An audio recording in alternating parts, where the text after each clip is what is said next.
नमस्कार, मैं राजीव कुमार। ये वही लता मंगेशकर चौक है जहाँ से मैंने आपको 20 से 25 संस्करण दिए हैं। यह वही लता मंगेशकर चौक है जो प्राण प्रतिष्ठा के समय से लेके अभी तक कुछ यूं ही गुलजार रहता है। शाम का वक्त है, लोगों का बहुत ज़्यादा भीड़ है। चल के बाइट लेने का कोशिश करूँगा, इंटरेक्ट हुआ तो ठीक है, नहीं तो खुद ही आपको अयोध्या के बारे में कुछ बोलने का कष्ट करूँगा। जैसा कि मैंने आपको बताया कि जितना प्राण प्रतिष्ठा के समय जब मैं यहाँ पे मौजूद था, आप लोगों को दिखा रहा था, तो उस समय जो चहल पहल और उत्साह था उतना ही उत्साह आज भी है। लेकिन कल और आज में बदला क्या है, तो बदला बस थोड़ा सा चीज़ है। एक कल्पना से परे आप समझ लो ऐसा कुछ हो गया लोकसभा के चुनाव में। यहाँ से बीजेपी परास्त हो गई, हार गई, और इसके बाद हुआ ये कि पुजारी, संत लोग और पुरोहित लोग रोने लगे। लोगों से जब बात किया, दुकानदारों से पूछा, तो कईयों का ये कहना था कि दुकानें विस्थापित हो गई और पुराने मकान तोड़े गए, तो उसके एवज में मुआवजा नहीं मिला। तो क्या कुछ सच्चाई है? आइए इस लता मंगेशकर चौक पे राउंड मारते हैं और लोगों से बात करने का कोशिश करते हैं। बने रहिए मेरे साथ, चालू रखिएगा भैया। चलिए आपको मिलवाते हैं, बात करवाते हैं किसी लोगों से। ये देखिए, ये कितना ये बीजेपी का क्रम है। ये राम मंदिर का एक तरह का मतलब आप सिनेरियो देख रहे हैं कि जिसके बाद अयोध्या का कुछ यूं सीन हो गया है, और वही बीजेपी के हाथ में बहुत कुछ ऐसा नहीं मिला है जिसका कल्पना करके मोदी जी यहाँ पे अपने प्रत्याशी लुल्लू सिंह को उतारे थे। बहरहाल इस संस्करण में कुछ लोगों से बात करने की कोशिश करूँगा। जुड़ेंगे क्या? कुछ बोलेंगे सर? 2 लाइन बोलेंगे क्या? बोलेंगे 2 लाइन सर? अच्छा, चलिए आगे बात करते हैं। देखिए, यहाँ से लुल्लू सिंह जो कैंडिडेट थे, उनका एक स्टेटमेंट आया था। उनका स्टेटमेंट ये था कि हमें व्यापारियों का वोट नहीं चाहिए, और बदले में हुआ ये कि चुनाव बीजेपी हार गई। यहाँ से NDA alliance 1 lakh something vote के करीब थी, और यहाँ पे बीजेपी 1,05,000 के करीब थी। मार्जिन 5,000 का ही था, ज़्यादा का अंतर नहीं था। यहाँ के स्थानीय लोगों की माने तो यहाँ के प्रत्याशी घर घर जाके पंपलेट्स और पर्ची नहीं बांटे थे, उसका भी खामियाजा भुगतना पड़ा। अगर मैं आपको पहचान में आ रहा हूँ, मैं वही हूँ राजीव, जो काराकाट लोकसभा क्षेत्र से आपको संस्करण दे रहा था पवन सिंह, उपेंद्र कुशवाहा और राजा राम के ऊपर।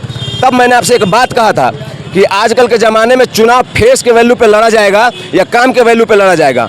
दोनों ही सवाल में 2 तरह का उत्तर है। अगर काराकाट लोकसभा क्षेत्र की बात करें तो पवन सिंह मेहनत करके हार गए, और अयोध्या की बात करें तो बीजेपी विकास करके हार गई।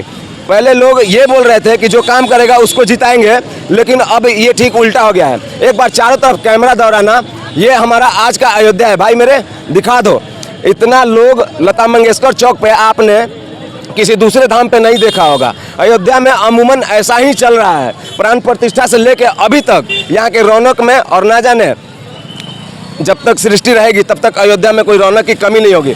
आपसे ये भी कहना चाहता हूँ कि यहाँ के चुनाव में स्थानीय लोगों की माने तो जो लुल्लू सिंह जो थे, लल्लू सिंह, वो लोगों के घर पंपलेट्स बांटने नहीं गए, लोगों से नहीं मिले। उनके पास एक ईगो था कि प्रधानमंत्री के चेहरा पर लड़ेंगे और जीतेंगे, और बदले में उल्टा हो गया। सपा के प्रत्याशी जीत गए। आपको हैरत होगा कि पहले ऐसा डायलॉग होता था अयोध्या राम मंदिर निर्माण के बाद कि ये तो अभी झांकी है, काशी मथुरा अभी बाकी है। लेकिन अयोध्या में एक और नारा गूंजता है भाई, आपको सुनाता हूं मैं। काशी मथुरा सब बासी है, अब की अवधेश पासी है। अब मुझे आप ये बताइए कमेंट करके कि जीत हार किसी का भी हो, चुनाव का पक्ष नतीजा किसी के हाथ में हो, क्या इस तरीके का स्टेटमेंट होना चाहिए? क्या बिल्कुल नहीं होना चाहिए।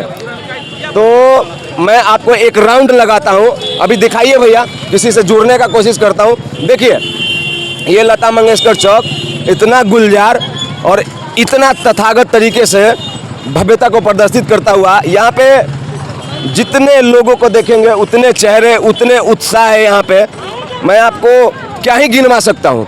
अगर हम इस तरफ आ जाएंगे एक राउंड लता मंगेशकर चौक के काटने के बाद, तो जो राम की पैड़ी है वो आपको कुछ ऐसा दिखाई देता है।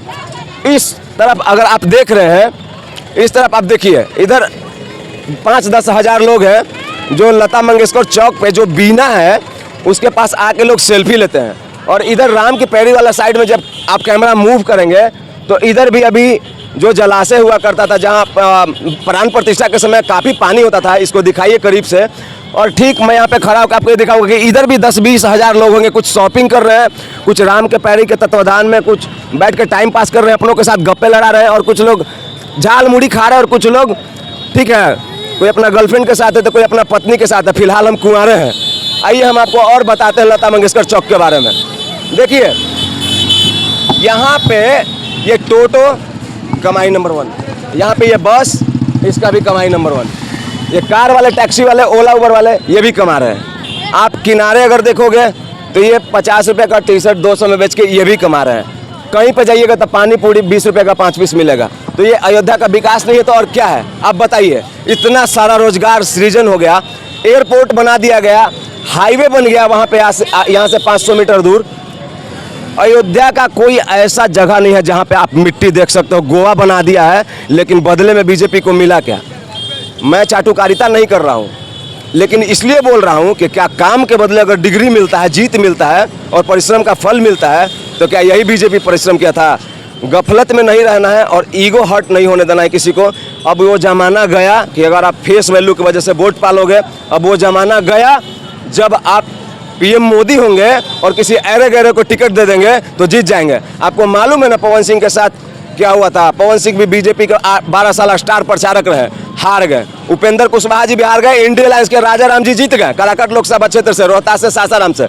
यहाँ क्या हुआ? लल्लू सिंह भी हारे एक लाइन की वजह से कि हमको व्यापारी का वोट नहीं चाहिए। बहरहाल यहाँ पे इंडिया अलायंस और बीजेपी के वोट मार्जिन में बस 5,000 का फर्क था। 1 लाख समथिंग के आसपास बीजेपी और 1 लाख समथिंग के आसपास इंडिया अलायंस और 1,05,000 के आसपास बीजेपी।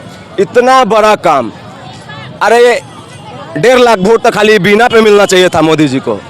हाई 6 टन के बीना पे मिलना चाहिए था। हाई नीचे देखा ऐश्वर्या राय का गाल भाई, हाई रोड बना के दिए, ठीक है, एक बूंद पानी नहीं रहता है। अभी बारिश हो जाएगा तो सारा पानी इधर से होके नीचे चला जाएगा गटर में। यही तपस्या किए थे। यहाँ सरयू नदी पे 11 दिन का उपवास रख के मोदी जी प्राण प्रतिष्ठा में शामिल होने गए थे। यही नदी के किनारे नहाए थे। यहाँ पे यही सरयू नदी कभी मुलायम सिंह के सरकार में लाल हो गया था। जहाँ पे हम खड़ा हैं, यहाँ पे कार सेवक लोग डरा डरा के भागते थे। कोई जाके उधर कोठारी ब्रदर्स जिधर मरे थे उस गली का वीडियो दिखाया हूँ, उधर जाके मर गए। कोई उस गली में सड़ रहा था, कोई उस गली में सड़ रहा था। सब धो के पी गए आप लोग।